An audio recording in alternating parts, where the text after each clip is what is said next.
Good morning, good afternoon, good evening. This is Alan Burgos from the hashtag Walk with Lan channel. Welcome and welcome back to our channel. Guys, if you are not yet subscribed to our channel, please do it so now so that you can be a part of this growing family. Officially, we are now 10,305 subscribers. Thank you so much guys. God bless you all. Okay, ang pag-usapan po natin today ay with regards to dyan sa mayoralty race dyan sa lungsod ng Maynila, ang ating kabisera ng Pilipinas. Okay, may isang recent survey na lumabas at dito naman ay lamang pa rin naman si Yorme Isko Moreno. Kaya lang, parang nakakapagtaka, parang ginak up yata yung mga scores nila nila Mayora Hani Lacuna at saka kay Sam Versosa.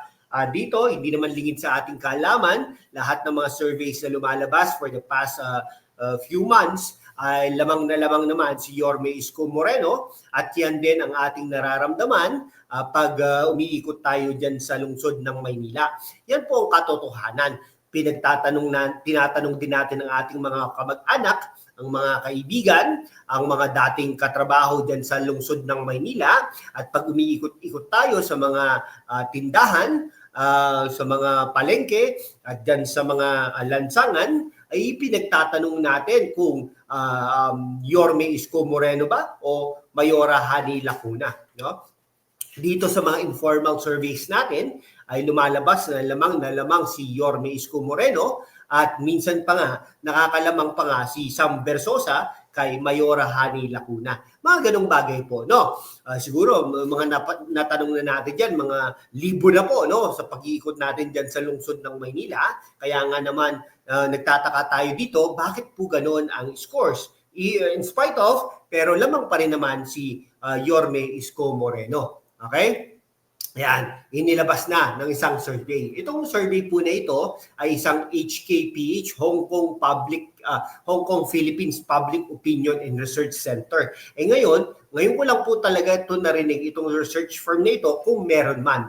No? Habang papalapit ang 2025 elections, Mayo na po yan, umiinit ang labanan sa politika sa lungsod ng Maynila na pinapangunahan ng tatlong pangunahing kandidato na sina Yorme Isko Moreno, ang ating kandidato, at kasalukuyang Mayora Hani Lacuna at Congressman Sam Versosa ng Tutok Tuwin.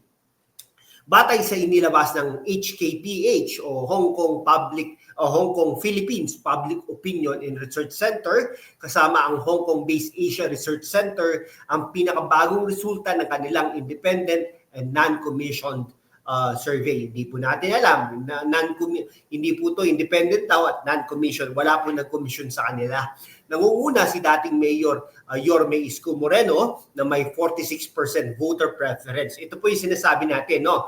Yes, indeed, lamang po siya, pero ito po ay nagpapakita ng kanyang patuloy na kasikatan kahit matapos ang controversial niyang pagtakbo sa pagkapangulo noong 2022. Sumusunod naman si Mayora Hani Lacuna na may 31%.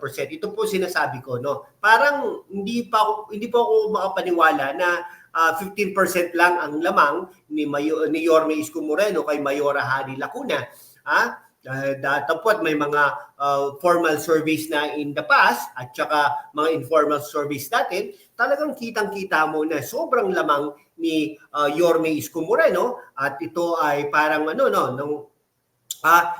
talagang parang bias, kumbaga. Hindi ko sinasabi na konti ang lamang, bias na. Hindi po ganoon. Ang sinasabi po natin, kasi may mga politiko po talagang ganyan, no? Nag-aano sila, kunwari, non-commissioned, independent, pero in reality, dito pinapakita na, teka, may habol kami. May hindi po ganong kalaki ang kalamangan. Yung confidence building ng kalaban na yon, ng taong yon, ng politikong yon ay tumataas at later on, pag ito ay may mga ginawang hocus-pocus, sasabihin nila, itong survey na ito nagpapatunay na talagang lamang kami o lalamang kami o kaya malapit na kaming lumamang.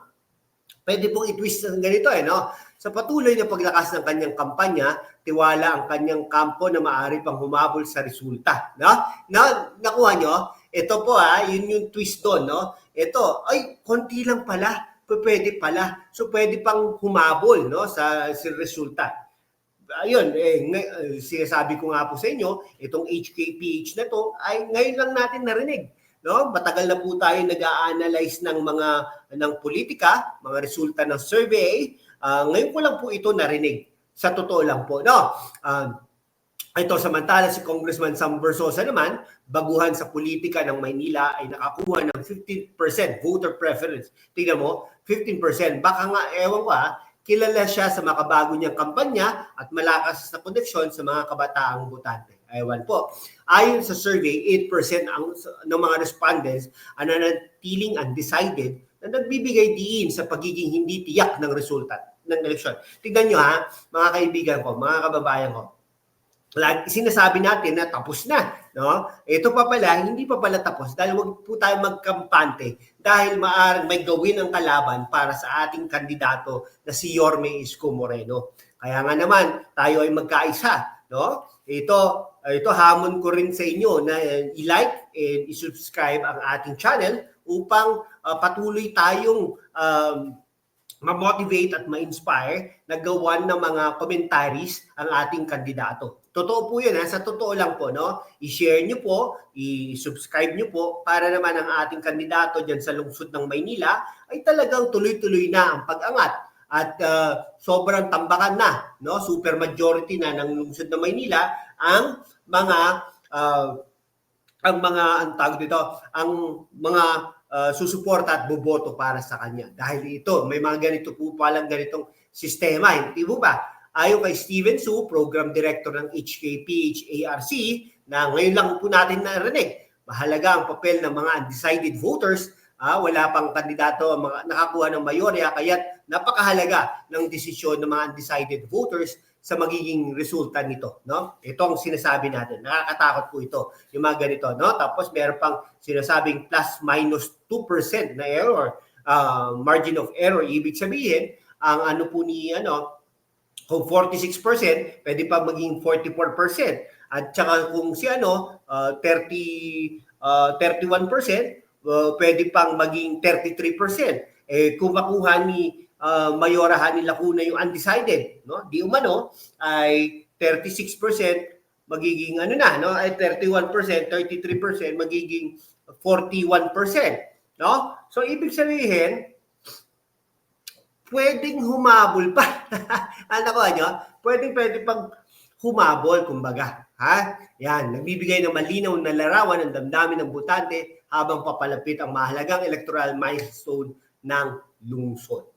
Pero kung ako po ang tatanungin nyo, hindi po ako naniniwala sa resultang ito. Hindi po 41% lang yan. Kung hindi, more than half. Baka nga 75% or more. Pero anyhow, ganyan po talaga ang politika dito sa ating bansa. Madumi. Pero yung mga taga-suporta po, ay tuloy-tuloy lang po tayo sa pagsuporta at lalahanin natin na ito ay hindi lang po sa ngayon hanggang May 2025 po. Maraming salamat po. Hanggang dito na lang po mga kaibigan ko. Maraming salamat po sa inyong lahat.